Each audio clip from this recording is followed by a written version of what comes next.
I found out my parents used my credit to buy a $40,000 car when my bank sent me an email that said, "Congratulations on your new auto loan." I stared at the screen like it was a prank because I hadn't bought a car.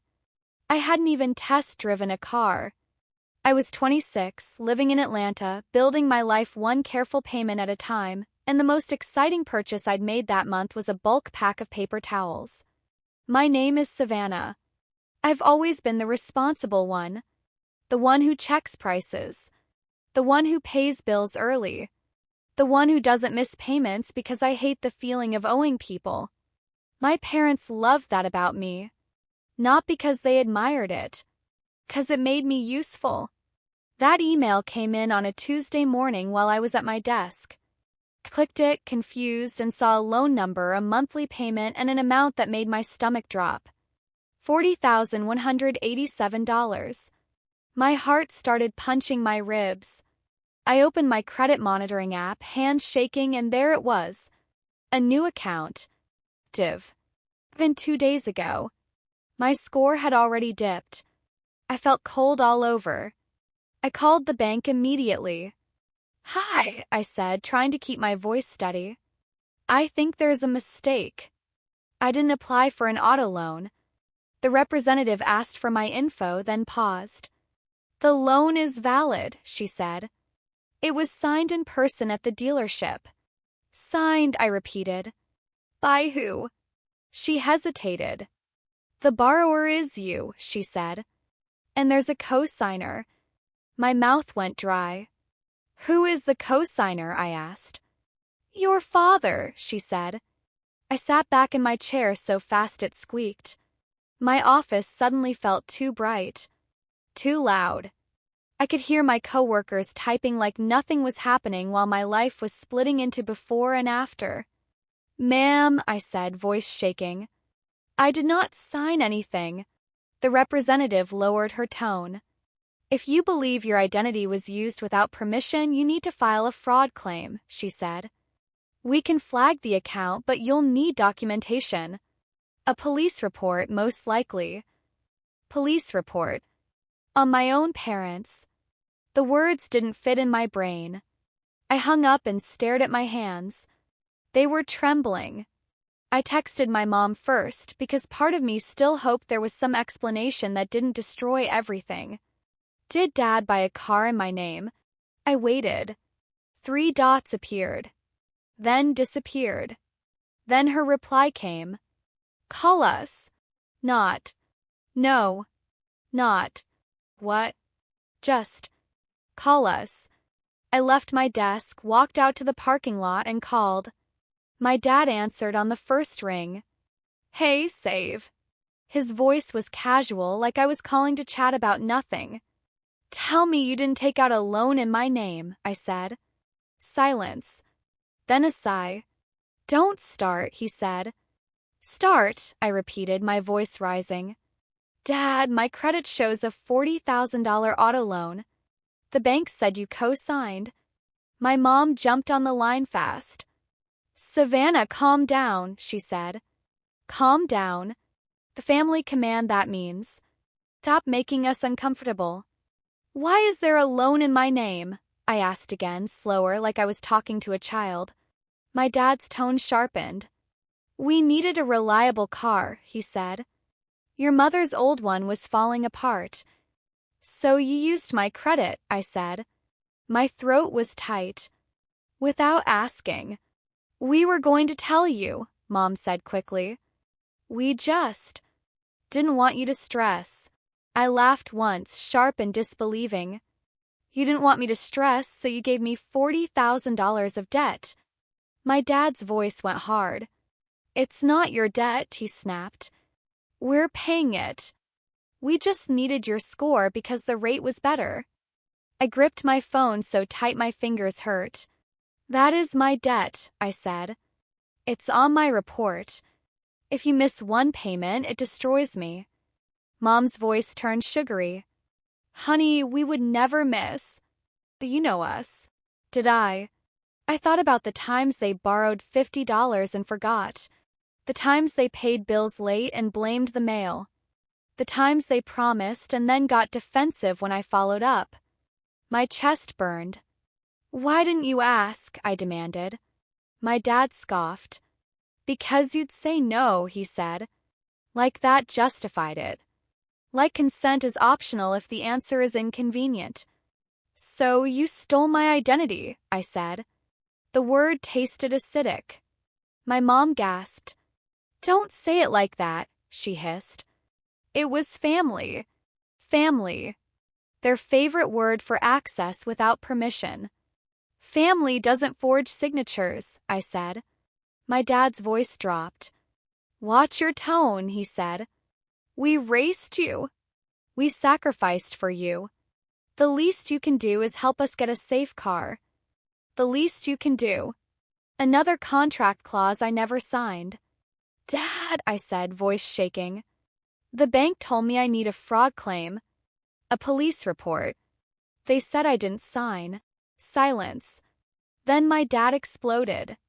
"You would call the cops on your own father. Over a car. After everything we've done." My mom started crying immediately like a reflex. "Savannah, please. Don't ruin our lives. People will find out." People. Again. Their reputation. Not my future. I felt my stomach twist. "You ruined my credit," I whispered. "You put me at risk." Dad's tone turned cold. "If you do this," he said, "don't expect us to help you ever again." I almost laughed. "Help me?" They just set my life on fire and called it help. I inhaled and my voice went flat. "I need you to give me the dealership paperwork," I said. "Now." My dad snapped. "Why?" "So you can build a case. So I can protect myself," I said. My mom sobbed louder. "You're being dramatic. We're paying. Just trust us." Trust. The word they use when they want me blind. I looked at my car in the parking lot, the one I paid for myself, and felt something inside me harden. "No," I said. "I'm done trusting people who use me." Then I hung up. My hands were shaking, but my mind was clear. 'Cause I understood something in that moment. Car wasn't just a car. It was a test. They wanted to see if I would accept being blamed for their choices again. And this time, I wasn't going to pass their test. I went back inside the office like my body was moving on autopilot. I smiled at a coworker, nodded at a manager, pretended my world wasn't on fire. Then I sat at my desk and opened a blank document titled Timeline. 'Cause I knew how this goes. When families like mine get caught, they don't apologize. They rewrite. And rewriting only works when you don't have dates, times, proof. So I started with what I knew. Tuesday, 9:14 a.m. Email from bank. Tuesday, 9:27 a.m. Credit app shows new account. Tuesday, 9:41 a.m. Call to bank. Loan signed in person. Co-signer, father. I typed it all, hands trembling because writing it made it real. At lunch, I drove to the dealership address listed on the loan documents. I didn't even know which dealership it was until I looked it up. It was 30 minutes away in a nicer part of town, where the parking lots are clean and the cars look like they've never met a pothole. I walked into the showroom with my work badge still clipped to my blouse and my stomach in knots. A salesman approached with a smile that died when he saw my face. "Hi. How can I help you today?" I took a breath.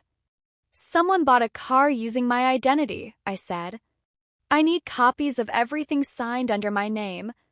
His smile froze. Do you have an appointment?" I stared at him. "No," I said. "I have fraud."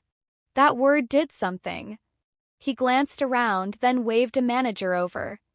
The manager took me into a small office with a glass wall and asked for my ID. I handed it over and he pulled up the file on his computer.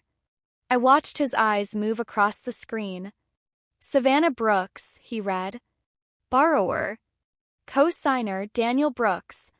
My dad's name. My hands clenched in my lap. "That's my father," I said. "I did not sign anything." The manager cleared his throat. "We have a signature on file," he said carefully. "And a driver's license scan." My mouth went dry. "Whose license?" I asked. He turned the monitor slightly so I could see. It was my license. My actual license. Front and back.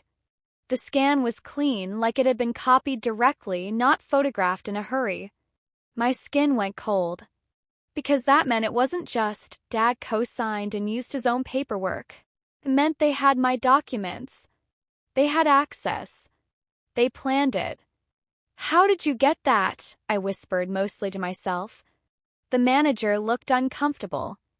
"Ma'am," he said, "if your information was used without consent, you need to file a police report. Once we have a case number, our fraud department can cooperate." "So you won't give me copies?" I asked. He hesitated. "We can give you the retail installment contract and the application," he said. "But some documents may require subpoena."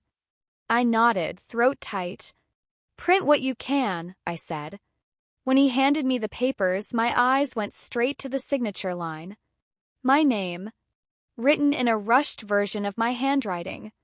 Not exact, but close enough to fool someone who doesn't care. I felt sick.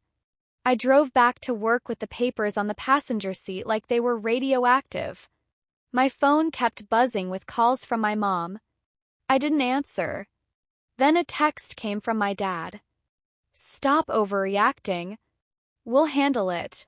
Handle it." Like I was a customer complaint, not a daughter with a ruined credit file. 5 p.m. I walked out of the office, got in my car, and instead of going home, I drove to the police station. I sat in the parking lot for 10 minutes, hands on the wheel, heart pounding, because filing a report against your parents feels like jumping off a cliff even when they pushed you first. I could hear my mom's voice in my head. "Family doesn't do that." And I could hear the bank rep's voice. "If you believe your identity was used, you need documentation." I walked in anyway. The officer at the front desk asked what I needed. My voice shook. "I need to report identity theft," I said.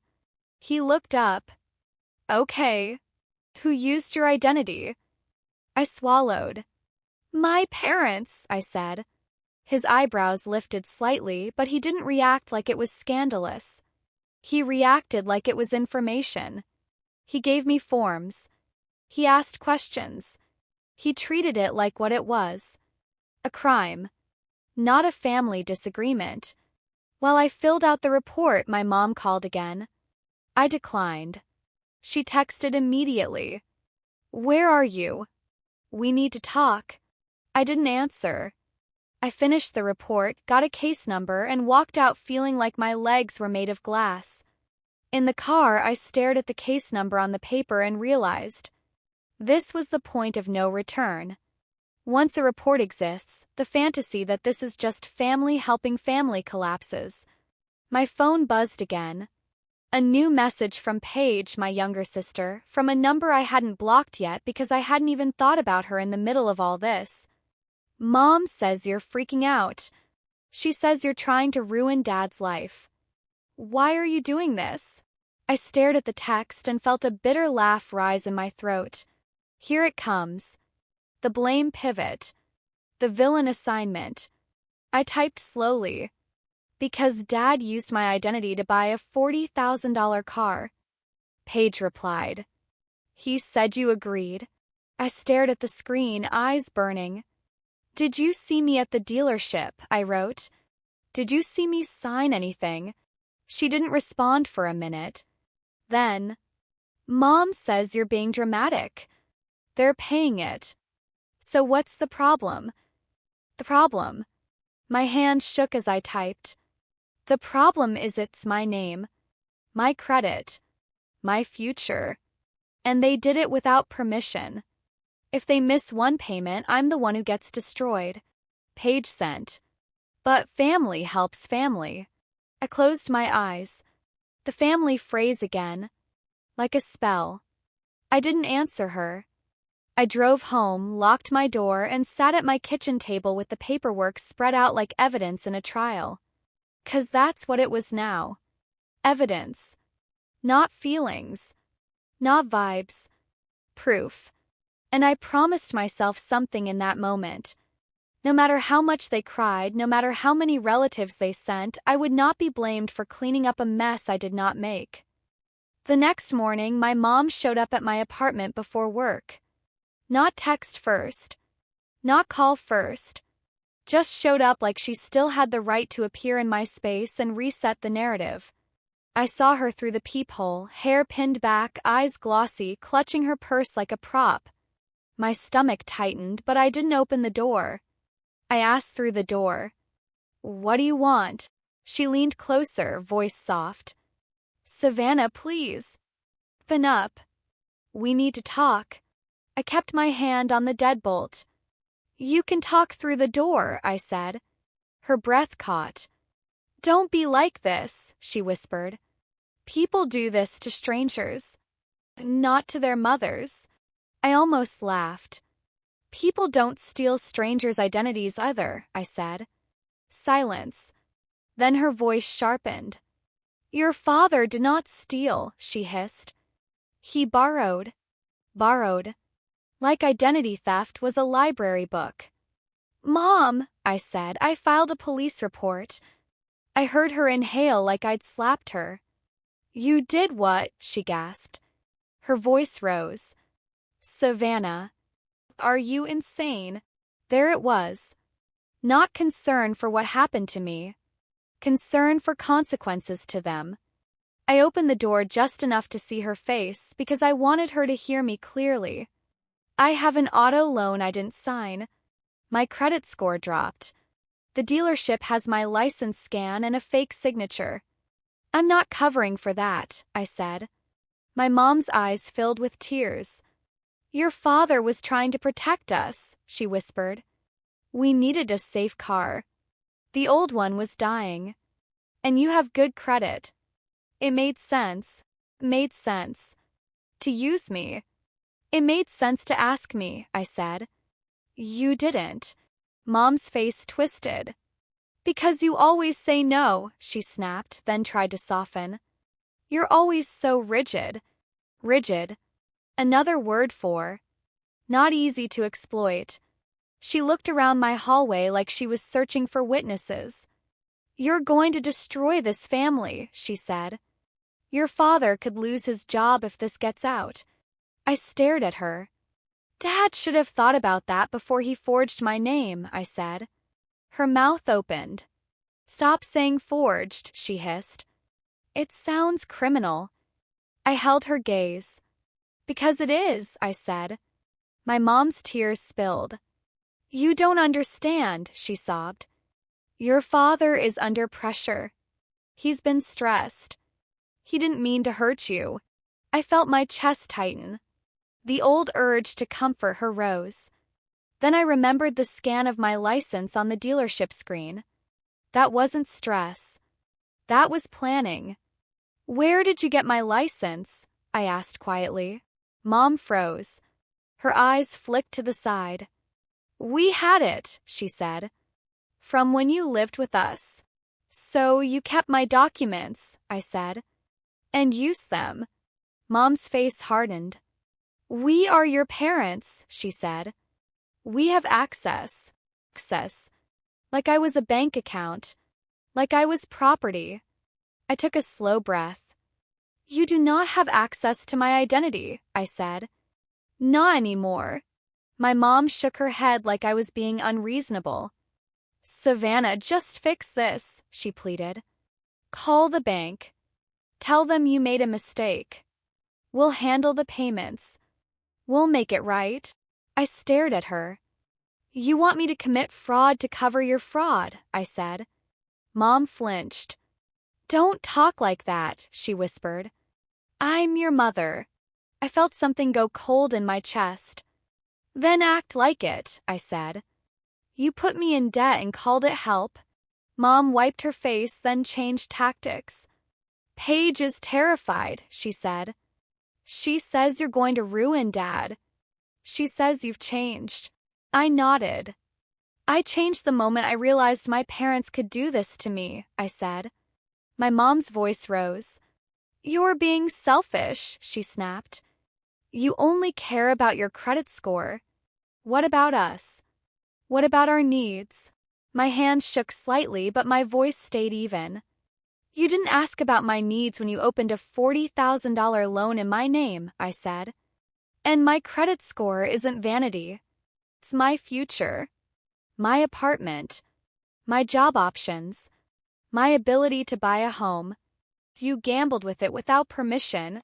Mom's shoulders sagged. So what? She whispered. You're going to send your father to jail. I held her gaze. I'm going to tell the truth, I said. What happens after that is the consequence of what he did, not what I did. She stared at me like she didn't recognize me. You're cold, she whispered. I nodded once.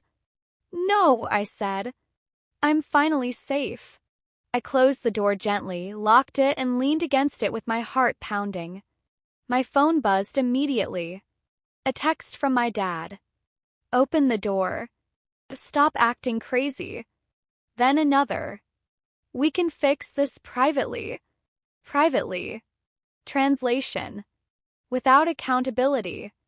Without records. Without consequences. I didn't reply. I called the bank fraud department back, gave them the police case number, and asked for the next steps in writing. I froze my credit at all 3 bureaus. I changed every password. I set up 2-factor authentication. I called my HR department and asked about identity theft resources. Every step felt like building a wall brick by brick. That afternoon, Paige showed up too. She texted from the parking lot. Can we talk? I'm scared. I stared at her message and felt my throat tighten. Paige had always been the one my parents protected, the one they coached, the one they told the soft version of reality. But fear doesn't erase facts. I texted back. If you want talk, you can come with me to the bank and hear the truth. Not in my kitchen with Mom's script. Paige didn't respond. 10 minutes later, I saw her car pull away. And that hurt in a quiet way, because it told me she didn't want truth. She wanted comfort. And comfort in my family always costs me. That night, I got an email from the bank. Fraud investigation opened. Loan temporarily flagged. My hand shook as I read it. Not from fear. From relief. For the first time since the email. Congratulations on your new auto loan. I felt like someone believed me. And I knew my parents would call that betrayal. But I called it survival. The bank flag wasn't a magic eraser. It was just a pause button. Kind that gives you a little oxygen while everyone else tries to yank the mask off your face. By Friday, my parents had moved from shock to strategy. They weren't trying to understand. They were trying to win. I knew that because my Aunt Denise called me and started with, "Your mom says you're accusing them of something misunderstood." Misunderstood. Like a forged signature is a vibe issue. I kept my voice calm. Denise, I have paperwork from the dealership. My license scan was used. My signature was copied. The bank told me to file a report. I did. There was a pause on the line. Then Denise said quietly, "I believe you." Those 3 words hit harder than the whole bank email. Believe you. Not. But they're your parents. Not. Maybe you're overreacting. Just. Believe you. She exhaled. Your dad is calling everyone. He's saying you agreed and now you're punishing him. I closed my eyes. Of course he is, I said. He needs a story where he's the victim. Denise sighed. He asked me to talk you out of it, she admitted. I told him no. My throat tightened. Thank you, I whispered. That weekend, my dad escalated. He emailed me a spreadsheet. A literal spreadsheet. Subject line.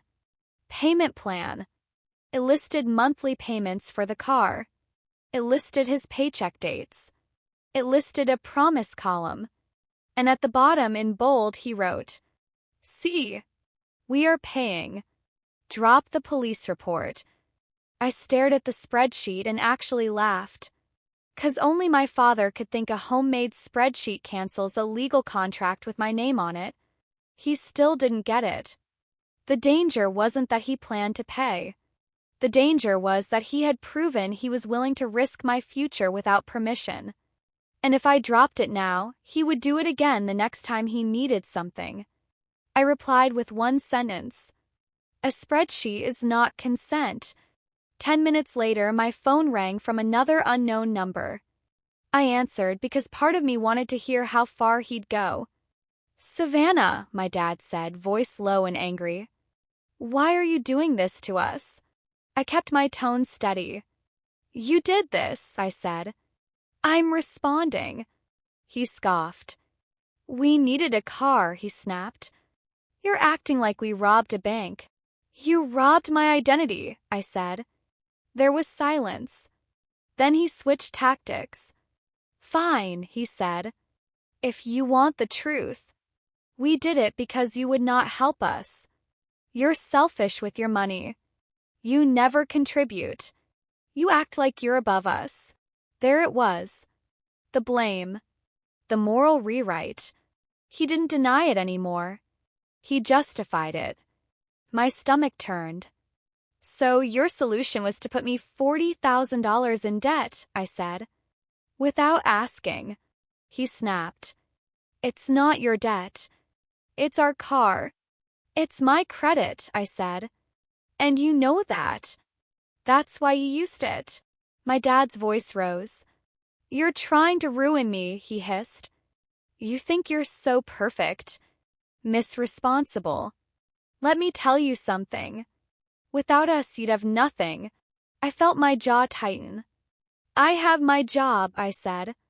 "I have my apartment. I have my own car. I built those. Not you." He went quiet for a second, then said the line that made my skin go cold. "If you don't drop this, I will tell everyone you're lying. I will tell them you're mentally unstable. You hear me?" My chest tightened. Not fear. Recognition. This was who he was when cornered. He didn't reflect. He attacked. "Go ahead," I said softly. "And I'll show them the paperwork." He exploded. "You ungrateful little." Then my mom grabbed the phone, breathless. "Savannah," she cried. "Please. Think about your father's health. He can't handle this stress." Health. Another lever. Another guilt rope. I breathed in slowly. "Mom," I said. "I didn't create this stress." "He did." She sobbed harder. "We love you," she said. "Why are you doing this?" I held the phone away from my ear for a second because the crying wasn't about me. It was about losing control. I brought it back. "If you loved me," I said quietly, "you wouldn't have risked my life over a rate." That shut her up for one beat. Then she whispered, "You're cruel." Cruel. The word they call you when you stop sacrificing. "No," I said. "I'm accurate." I hung up. That night I didn't sleep much. Not because I felt guilty. 'Cause my body was still processing that my parents were willing to smear me to protect themselves. I got up at 3 a.m., made tea, and opened the dealership papers again. I looked at the signature line and realized something else. If they could fake my signature once, they could do it again with anything. Credit card. A mortgage. Personal loan. The thought made my stomach flip. So I took the next step. I called the credit bureaus and set extended fraud alerts. I froze everything. I put a pin on my IRS account. I made an appointment with a credit counselor through my employee benefits. I treated my life like a house someone had tried to break into. 'Cause they had. A few days later, Paige finally called me from her real number. I answered because I needed to know where she stood. "Save," she said. Her voice sounded tired. Dad says you're trying to destroy him. Mom hasn't eaten. I closed my eyes. Paige, I said. Did Dad sign my name or not? She went quiet. He said you wouldn't mind, she whispered. I felt my chest tighten. That's not an answer, I said. Did he sign my name? Paige's voice cracked. Yes, she admitted. He did. The word landed like a weight, because hearing it from her made it undeniable. Okay, I said. Then this is not me being dramatic. This is me protecting myself. Paige sniffed. He said he'd pay, she whispered. He said you're overreacting. I kept my voice gentle but firm. Paying doesn't undo it, I said. If someone steals your car and returns it, it's still theft. Paige was quiet for a long moment. Then she whispered, What do you want me to do? I swallowed. Tell the truth, I said. Stop helping them lie. Paige didn't answer. She just breathed. Then she said quietly, I don't know if I can, and hung up. I sat there staring at my phone. That hurt. But it also clarified.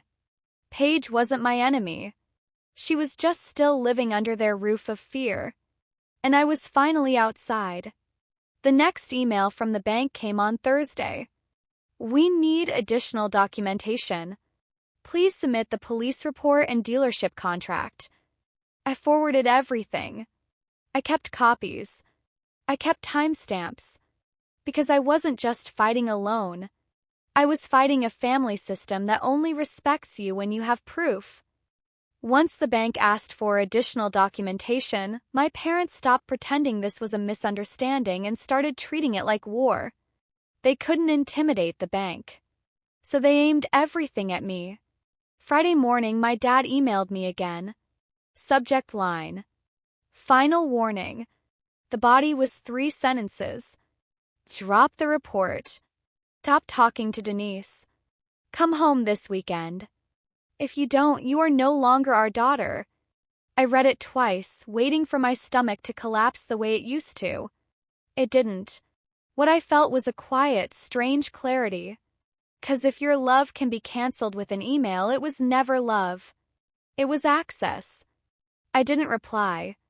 I forwarded it into my receipts folder and kept getting ready for work. Lunch, I drove to the bank branch in person because I wanted a human being to look me in the eye and confirm what the fraud department had told me on the phone. The woman at the desk introduced herself as Carla. She was professional but not cold. She looked at the file, then looked at me. You're doing the right thing, she said. My throat tightened. It doesn't feel like it, I admitted. Carla nodded like she'd heard that before. When it's family, it never feels clean, she said. But the account was opened under your social security number. If you do nothing, you accept responsibility. Accept responsibility. Those words hit like a bell. My parents had trained me to accept responsibility for everything. Their moods, their fights, their finances, their image. And now the bank was telling me the truth in plain language. If you do nothing, you accept it. When I got back to my car, my phone was buzzing with a new kind of pressure. Not calls, messages. Relatives I rarely spoke to suddenly wanted peace. My uncle wrote, Your parents are devastated. Please think about forgiveness. My cousin wrote, It's just a car. Don't ruin Christmas. Christmas. It was June. But in my family, every boundary is a holiday emergency. I didn't answer any of them. I sent one message to Denise. They're sending people. She replied. I know. Don't engage. Then she added. If you want, I'll talk to anyone who asks. That sentence felt like someone placing a shield in my hands. The next escalation came from the dealership. A man from their internal review team called me and asked if I could come in to verify my identity and provide a statement. I agreed. When I walked in, the manager avoided my eyes like I was contagious. They sat me in the same glass office and slid a form across the table. It was titled Affidavit of Unauthorized Use. The manager pointed to a line. "This says you do not authorize anyone to apply for financing on your behalf," he said. I read it carefully, then signed. The manager swallowed. "Do you know who did?" he asked, voice low. I looked at him. "Yes," I said. "My parents." His face tightened. "We can cooperate with law enforcement," he said. "But I have to tell you, if the bank voids the loan, the vehicle may be subject to repossession." Repossession.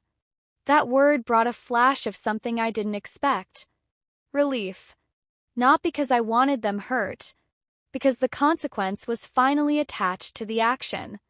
My parents bought a $40,000 car with my identity because they assumed there would be no consequence. That's why they did it. They thought family meant immunity. I walked out of the dealership with a copy of the affidavit in my bag and a new calm in my chest. That calm lasted until I got home and found my building's front desk note taped to my mailbox. "Please call management." My stomach dropped. I called immediately. The manager sounded awkward. "Savannah," he said, "your father called asking for information. He said there was an emergency and he needed to know if you still lived here." My hands went cold. "Did you tell him?" I asked. "No," the manager said quickly. "But I wanted to let you know. We can put a note on your file. Do you want us to refuse all inquiries?" I swallowed. "Yes," I said. "Please. No information to anyone." I hung up and leaned against my kitchen counter, heart pounding. My dad had moved from guilt to stalking my access points. Work. Home. Relatives. He was trying to box me in. That night, I emailed my HR department again and asked if there were any legal resources for identity theft. They replied with a list of employee assistance numbers and a free consultation line. I called the line and spoke to a lawyer named Mr. Patel. He listened, then said, "Savannah, you've done the correct first steps. Police report. Fraud claim. Credit freeze. Next, do not communicate with them unless in writing. And do not let anyone pressure you into retracting statements." Pressure. I almost laughed. "That's my family's favorite hobby," I said, tired. "Mr. Patel's voice softened slightly. "I want you to hear this clearly," he said. "You are not the one breaking the relationship. They broke it when they committed fraud." After we hung up, I sat on my couch and stared at the wall. That sentence kept repeating. They broke it. They broke it. In the middle of the night, Paige sent me a text that made my stomach twist. "Dad said the bank might take the car. Mom is screaming. She says you're doing this because you hate us." I stared at the message for a long time. Then I typed slowly, with the punctuation spacing so the words felt clean. "Paige, I don't hate you. I hate being used. Dad chose a $40,000 car over my consent.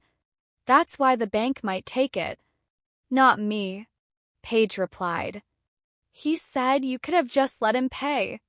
I exhaled. "Letting him pay doesn't protect me," I wrote. "It teaches him he can do anything and call it family." Paige went quiet. 10 minutes later, a new message popped up. "I'm scared. He's yelling. He says you're dead to him." My chest tightened. Not because of the threat, 'cause I could picture it perfectly. The rage. The blame. The way they punish anyone who points at the truth. I wrote back, "If you feel unsafe, go to Denise." I mean it. Paige didn't respond again. The next morning, I got an email from the bank fraud department. "We have received your documentation. Investigation continues. Please do not make payments on the disputed loan while the claim is active." I read it twice. Do not make payments. That meant something important. If my parents tried to guilt me into paying just this month, it would sabotage my case. So I printed the email. I saved it. I added it to my folder. 'Cause I knew the next move. They would try to make me cover one payment to keep things calm, then blame me for the entire debt. They'd call it helping, but it would be a trap. And for the first time in my life, I saw the trap before I stepped in it. The trap showed up exactly the way I expected. A Sunday afternoon text from my mom that started sweet and ended sharp. "Hi, baby. I made your favorite chicken soup.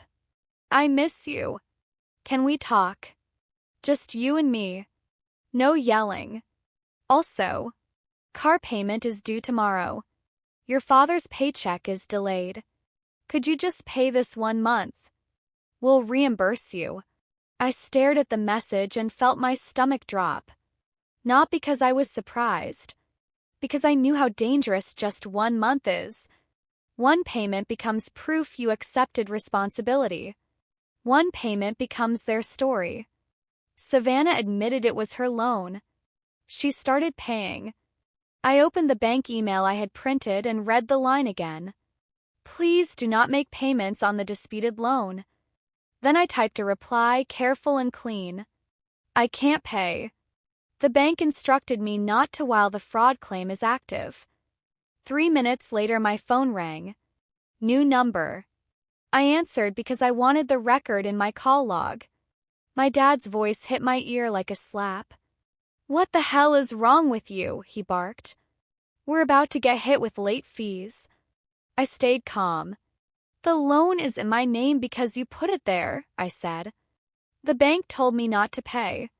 He laughed harsh. "So now you hide behind the bank," he snapped. "You think you're so smart. You're going to get your mother's car repossessed." My jaw tightened. "It's not my mother's car," I said. "It's a car you bought with my identity." He cursed under his breath. "You're doing this on purpose," he hissed. "You're punishing us because you're bitter." Bitter. Another label. Another way to avoid facts. I took a slow breath. "Dad," I said, "stop calling me and put everything in writing." That made him furious.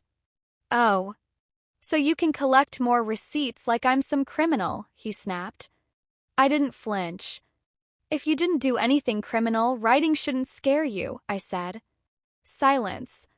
Then he said quietly, venomous, "You want to know what scares me? Losing everything because my own daughter is a liar." My chest tightened, but I kept my voice steady. "I'm not lying," I said. "The police report exists. The bank file exists. The dealership affidavit exists." He spat. "You think a paper makes you right," he said. "A paper makes you cold." Cold. There it was again. The word they use when you stop bleeding for them. "No," I said. "A paper keeps me safe." I hung up. My mom texted again immediately. "He's angry. Please don't push him. He could have a heart attack." Heart attack. Another guilt weapon. I didn't answer. Instead, I did something my old self would never do. I emailed the bank fraud investigator and asked, "My parents are requesting I make a payment. Please confirm in writing that I should not." 10 minutes later, the investigator replied, "Correct. Do not make payments. If you do, it may be interpreted as acceptance of the debt." I saved it, printed it, and put it in the folder. Then I forwarded it to my parents with one line. "Per the fraud investigator, I will not make payments. Do not contact me except in writing." That was my first boundary with teeth. And they hated it. Within an hour, Paige called me crying. Her voice was shaky. "Save," she sobbed. "Dad is losing it. He says the tow truck could come any minute. Mom is screaming at me like it's my fault." I swallowed hard. "Paige," I said gently, "where are you right now?" "In my room," she whispered. Door locked. I closed my eyes. Listen to me, I said. If Dad gets violent or you feel unsafe, go to Denise's. Or call someone. Don't stay trapped in that house for their mess. Paige sniffed. He's saying if the car gets taken, it's because you hate us, she cried. I felt anger rise. It's because he committed fraud, I said. And now he's facing a consequence. Paige went quiet for a beat. Then she whispered. He did sign, she admitted again, like saying it twice made it heavier. I saw him practicing your signature once, she said. My stomach dropped. Practicing, I repeated. That one word proved everything. It wasn't impulse. It wasn't panic. It was rehearsal. It was intent. I kept my voice soft. Paige, I'm sorry you're stuck in it. But I can't fix it by sacrificing myself, I said. Paige cried harder. I don't know what to do, she whispered. You tell the truth, I said. Even if it's hard. After the call, I sat at my kitchen table and wrote out a statement for myself like I was preparing for court. I did not authorize the loan. I did not sign the contract. I did not provide my license scan for this purchase. My father is the co-signer. My parents requested I pay the first installment. I refused per bank instructions. I included dates, times, names, 'cause I was learning something. Truth is not just a feeling. Truth is documentation. 2 days later, the first real consequence happened. My mom left me a voicemail, voice frantic. Savannah. They came to the house. A man. He took photos of the car. He said if we don't make the payment, they can take it. Savannah. Please. Please. I listened and my hands shook, but I didn't move. The shaking wasn't guilt. It was the adrenaline of watching the system finally respond to what my parents had done. They were experiencing what I experienced the day I got that email. Fear. Loss of control. Uncertainty. And instead of looking inward, they were still trying to hand it to me like a hot coal. I didn't take it. The next morning, Denise texted me. Your dad called me yelling. I told him to stop. He said you're destroying them. I told him he destroyed trust. I stared at that message and felt my throat tighten. 'Cause someone else said it out loud. He destroyed trust. Not me. That afternoon, the bank fraud investigator called me personally. Ms. Brooks, she said. We have enough information to proceed. The loan will likely be determined unauthorized. That means the bank will pursue the co-signer and the dealer documentation. You may be asked to provide testimony. Testimony. My stomach flipped. Okay, I said. My voice was steady. I surprised myself. After the call, I sat in my car in my apartment parking lot looking at the trees, and I realized I wasn't scared anymore of being the bad daughter. I was scared of going back to the old system where being a good daughter meant being exploitable. And that fear was finally strong enough to keep me free. Testimony was the word that made everything feel official. Not just family chaos. Not just tears and threats. Official. Paperwork. Consequences. And the second it became official, my parents tried to make it personal again because personal is where they can control me. That week my dad started showing up in places he knew I would be. Not inside my apartment building because management had flagged my file. But outside. Like a shadow. Wednesday after work, I pulled into the grocery store lot and saw his truck 2 rows away. My stomach dropped. I told myself it could be coincidence. Then I saw him sitting in the driver's seat staring straight at me. Coincidence doesn't stare. I stayed in my car, doors locked, and called Denise. She answered immediately. He's here, I whispered. Denise's voice went sharp. Where? She asked. I gave her the store name. Stay in your car, she said. If he approaches, call 911. I'm not joking. My hands were shaking, but my mind was clear. This wasn't concern. This was intimidation. My dad got out of his truck and started walking toward my car like he owned the ground. I held up my phone where he could see it, camera open. He stopped for half a second, then kept coming. I rolled my window down an inch. "Do not come closer," I said. My voice was flat. He leaned down anyway, face tight. "You're really doing it," he hissed. "You're really going to testify against your own father." I stared at him. "I'm going to tell the truth," I said. He scoffed. "The truth," he spat. "The truth is you're selfish. You think you're better than us because you have some little office job." My throat tightened, but I didn't flinch. "Step back," I said. "Or I call the police." He laughed like it was ridiculous. "Call them," he said. "Tell them your daddy is trying to talk to you. You'll look insane." That was the point. He wanted me to feel embarrassed. He wanted me to doubt myself. I lifted my phone higher.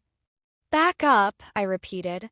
He stared at the phone, then at my face. His eyes were cold. "You know what," he said quietly. "If you do this, you are dead to me. And don't come crying when you need help." I nodded once. "I already needed help," I said. "You used my name instead." His jaw flexed. He took one step closer. I hit call. 911. The moment he heard the dialing tone, his confidence cracked. He backed away like the air turned hot. "You're unbelievable," he muttered. Then he turned and walked back to his truck. I ended the call before it connected, heart pounding because the threat worked. Not on me. On him. He didn't want police. He wanted fear without witnesses. I sat there shaking for a full minute, then drove away without buying groceries. At home, I wrote it into my timeline document. Date. Time. Location. What he said. Dead to me. I saved it. 'Cause intimidation matters. The next day, Paige texted me. "Dad says you tried to get him arrested." I stared at her message, anger rising. "Course he told it that way." I replied. He approached my car and refused to leave. I protected myself. Paige wrote, "Mom is crying. She says you're turning into a stranger." I exhaled. "No," I typed. "I'm turning into someone who can't be used." Paige didn't respond. Friday, my bank investigator emailed me a scheduled call with their legal team. "Please be available Monday at 2 p.m. to review your statement," it said. I read it and felt my stomach flip again. Then I did something I never used to do. I prepared. I printed my timeline. I organized my receipts by date. I made a folder with police report, dealership affidavit, bank emails confirming no payments, Dad's final warning email, screenshots of my mom asking me to pay just 1 month. The more organized it was, the calmer I felt, 'cause chaos thrives in fog. And I was building clarity. On Monday, I took my call in a quiet room at work. The legal team asked me to confirm facts. "Did you authorize the loan?" they asked. "No," I said. "Did you sign the contract?" they asked. "No," I said. "Did you provide your license scan for this transaction?" they asked. "No," I said. They asked if I knew who did. "Yes," I said. "My father." My voice stayed steady. The lawyer thanked me and said, "If the claim is approved, your credit will be corrected. The lender will pursue the responsible parties. You may be contacted by law enforcement or asked to appear if the case proceeds." I exhaled slowly. After the call, I sat with my hands on my knees and realized something. My parents had spent my whole life teaching me to fear conflict. But conflict isn't the enemy. Exploitation is. And sometimes the only way out of exploitation is conflict with documentation. That night I got a voicemail from my mom. Her voice was soft, almost sweet, the way it gets when she wants to pull me back in. "Savannah," she whispered. "Your father is not himself. He's been stressed. We can fix this. We can sit down and sign something. Just please. Stop the process. Sign something. Now." After they forged a signature. I almost laughed. She added, "You know you have a big heart. Don't let money and paperwork change who you are." Money and paperwork. She said it like it was a personality flaw. Like protecting myself was greed. I deleted the voicemail. Not out of cruelty. Out of clarity. 'Cause my big heart was exactly what they were trying to use as a loophole. The next day, Denise texted me. "Your parents are telling people you are unstable." I shut it down. They're furious. I stared at the message and felt both rage and relief. Rage, 'cause they would rather smear me than face what they did. Relief, 'cause their smear campaign was failing when someone was willing to speak truth out loud. And I understood then. The family wasn't falling apart because of a fraud case. It was falling apart because I stopped absorbing their consequences. 2 weeks later, I got the email that felt like a door unlocking. Subject line: Fraud claim decision. My hands were shaking as I opened it, because part of me still expected the universe to side with my parents the way my family always did. First sentence made my lungs finally work again. After review, we have determined the auto loan was unauthorized. Unauthorized. Not misunderstood. Not family helping family. Unauthorized. The email continued. The account will be removed from your credit file. Any negative reporting will be corrected. The lender will pursue recovery through appropriate channels. I sat on my couch staring at those words until my eyes blurred. Then I laughed once and covered my mouth like I couldn't believe sound was allowed. My credit score wasn't just a number. It was my ability to rent, to buy, to breathe without a constant fear that one missed payment would destroy me. And now it was mine again.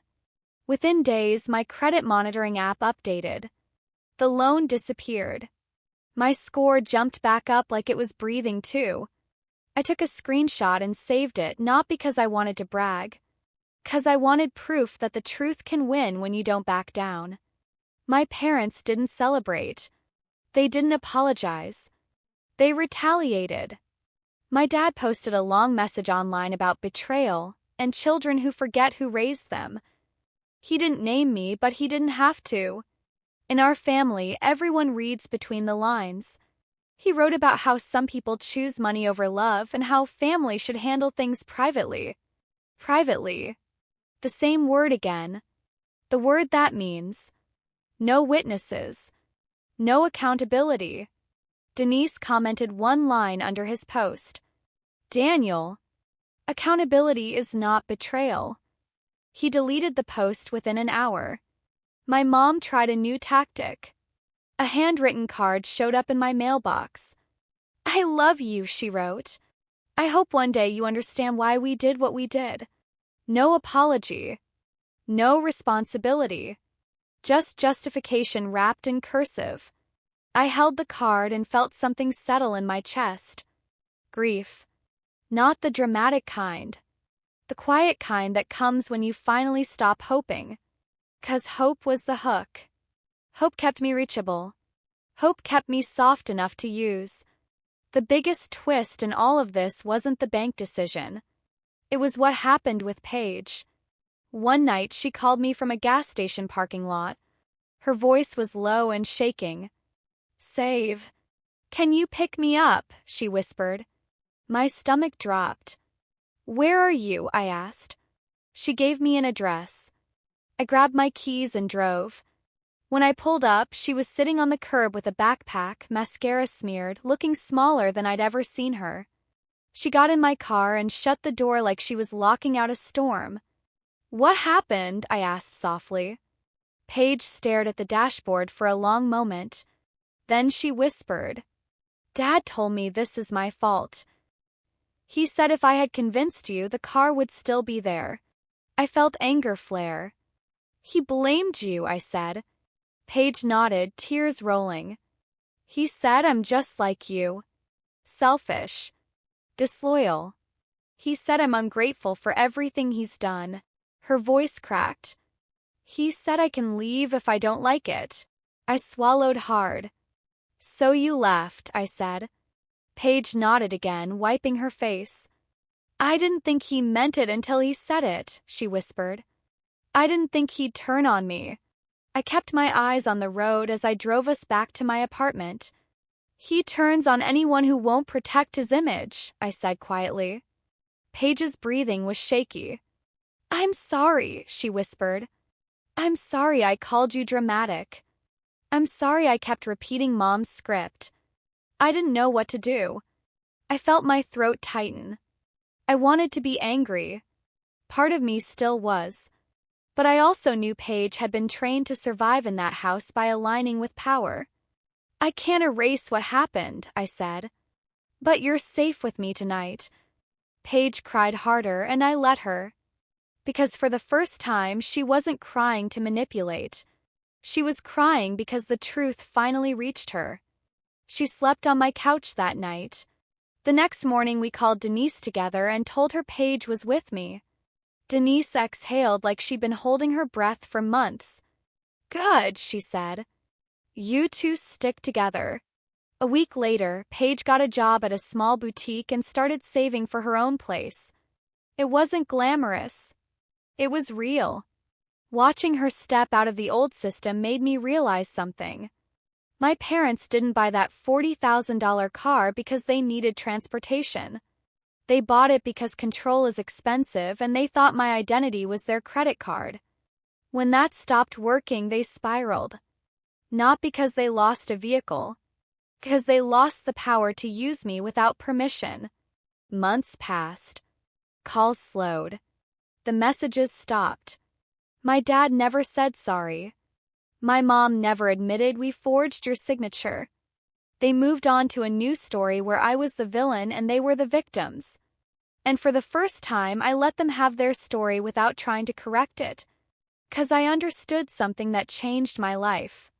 You don't have to be understood by people who profit from misunderstanding you. My revenge wasn't posting receipts online. It wasn't humiliating them at church. It wasn't taking anything from them. My revenge was getting my name back, my credit back, my future back, and building a life where the word family can't be used as a key to unlock my boundaries. They used my credit for a $40,000 car and blamed me for the debt. In the end, the system erased the debt from my life. But I erased something bigger. Their access to me.